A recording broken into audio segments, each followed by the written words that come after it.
ये हमारे पशुपालक भाइयों को सबसे ज्यादा गलतफहमियां क्या रहती है पशुओं के बारे में। डेयरी सेक्टर में माता और बहनों का कितना बड़ा योगदान है, ये चीज ज्यादा खिलाते हैं, इस वजह से पशु मेरे पेट पीड़े। गाय भैंस का दूध कैसे बढ़ा सकते हैं इसके बारे में। अगर कोई गाय भैंस ठहर नहीं रही है तो उसका क्या सोल्यूशन हो सकता है। हेलो नमस्कार दोस्तों, आप सभी लोगों का बहुत बहुत स्वागत है हमारे फार्मर्स शो इसके एक और जबरदस्त व्लॉग में। दोस्तों मेरा नाम है राम परमार और दोस्तों आज मैं आपको लेकर आया हूँ पशु विकास दिवस के दिन हरियाणा के अंदर। दोस्तों यहाँ पर मैं आपको क्यों लेकर आया हूँ, क्योंकि यहाँ पर एक काफी कमाल का कैंप हो रहा है और इस कैंप को आयोजित किया है SMFG इंडिया के द्वारा पशु विकास दिवस पर।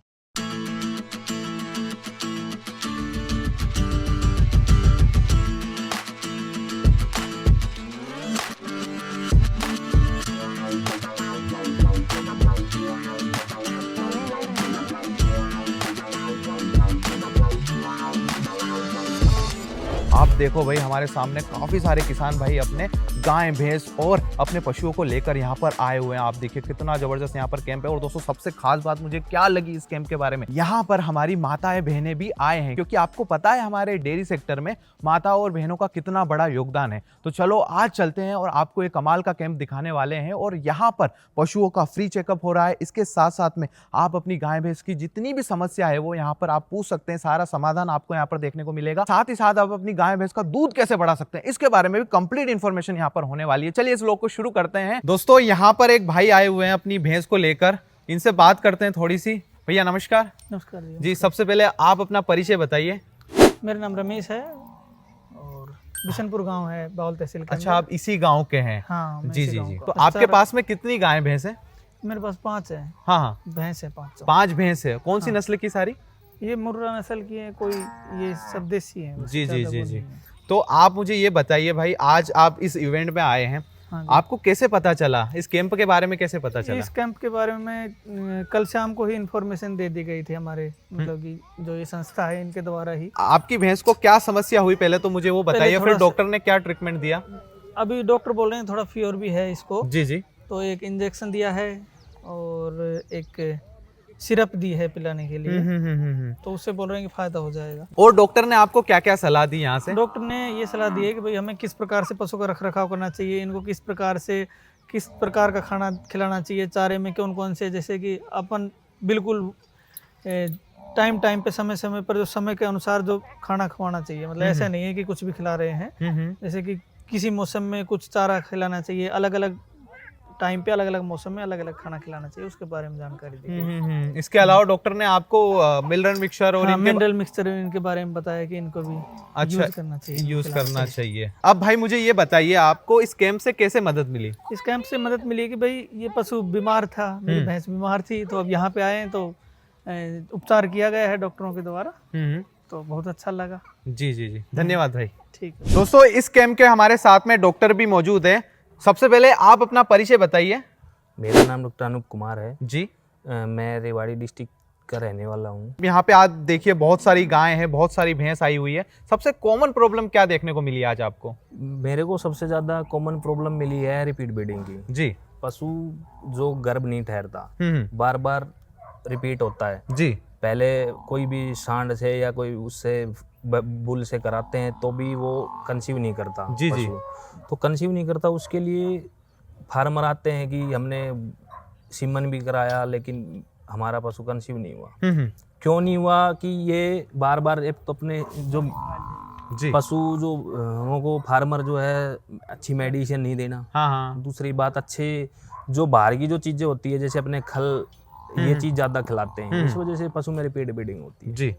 तो फिर आपने सॉल्यूशन क्या क्या दिए उन्हें। सॉल्यूशन मैंने दिया इनको मिनरल मिक्सचर, अच्छा मिनरल मिक्सचर खिलाना चाहिए। जी। ठीक है, उनको ये जो बाहर से जो खलवल होती है इनको बंद कर देना चाहिए। मतलब अपने घर पे थोड़ा तैयार करें। घर का फीड तैयार करना चाहिए। घर का फीड तैयार करने उसमें रिपीट ब्रीडिंग की समस्या कम होगी। जी जी जी। डॉक्टर साहब, अब मुझे ये बताइए, हमारे पशुपालक भाइयों को सबसे ज्यादा गलतफहमियां क्या रहती है पशुओं के बारे में। पशुओं के बारे में सबसे गलतफहमी ये होती है, फार्मर ये सोचता है मेरा पशु है, उसकी कैपेसिटी जो है 12 लीटर की है, तो फार्मर सोचता है मेरा पशु 20 लीटर दूध दे। लेकिन उनकी कैपेसिटी है, उसको बाहर से फिर कोई बता देता है कि इस ऐसे ये खिलाती है, इनको खिलाओ, उससे पशु ज़्यादा दूध देगा। इस वजह से ही रिपीट ब्रीडिंग में भी खराब हो जाते हैं पशु। हाँ। इसके अलावा जैसे और कुछ, जैसे दूध के बारे में आपने बता दिया, ब्रीड के बारे में थोड़ा सा बताइए आप।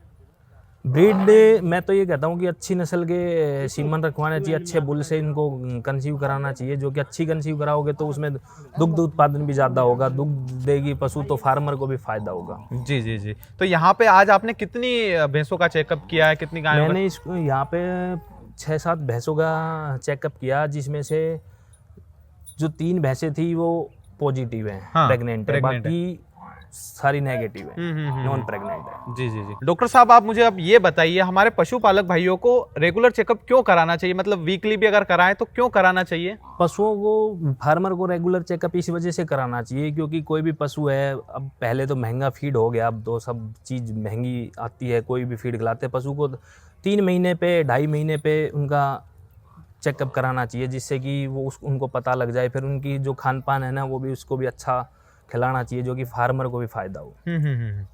इसके अलावा और क्या क्या है? इसके अलावा फार्मर जो है पशुओं को अच्छा फीड खिलाएंगे ना, पशु अगर गाभिन है तो उसको अच्छा फीड खिलाए, उससे फायदा होगा। जी जी जी। अगर कोई गाय भैंस ठहर नहीं रही है तो उसका क्या सॉल्यूशन हो सकता है? उसको अच्छा मिनरल मिक्सचर खिलाओ जी।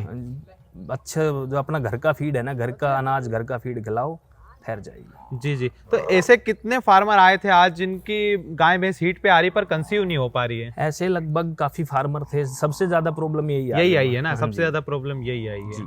बराबर। इसके अलावा मैं देख रहा था एक भैंस को फीवर आ रखा था, उसका क्या ट्रीटमेंट था? उसको फीवर आ रहा था, उसको फीवर नॉर्मल फीवर था, उसके लिए हमने उनको निम्बुसलाइड पैरासीटामोल की बोलस दी थी, उससे काफ़ी रिलीफ हो जाएगा। एक अपना इंजेक्शन, वो प्रेग्नेंट भी थी ना? हाँ वो प्रेग्नेंट भी थी। अच्छा। तो वो बिल्कुल ब्याने के नज़दीक थी बिल्कुल। जैसे आज इस गांव में ये कैंप लगा हुआ है पशु विकास दिवस के दिन, इन कैंप से डेयरी फार्मर्स को क्या फायदा होता है? इस कैंप से डेयरी फार्मर को ये फायदा होता है कि कोई भी मेडिसिन है उनके लिए डॉक्टर प्रोवाइड करा देंगे, ये कैंप है एक प्रोवाइड कराएगा, अच्छी मेडिसिन बताएगा, अच्छी टिप्स देंगे, इनको बताएंगे फार्मर को, तो उससे भी फार्मर को सबसे मेजर बात तो डॉक्टर साहब ये रहती है ना कि हमारे पशुपालक भाइयों को पता नहीं होता है, क्योंकि आज भी आप देखिए गांव के अंदर अगर देखें तो काफी सारी महिलाएं संभाल रही है जी, और आज भी यहाँ पर काफी सारी महिलाएं अपने गाय भैंस को लेकर आई हुई थी, तो ना तो वो घर से बाहर जा सकती, अगर ऐसे कैंप उनके गांव में लगे तो उन्हें काफी ज्यादा फायदा मिलेगा। जी जी। तो आपने कितनी महिलाओं की हेल्प करी अपनी गाय भैंस के बारे में बताने में?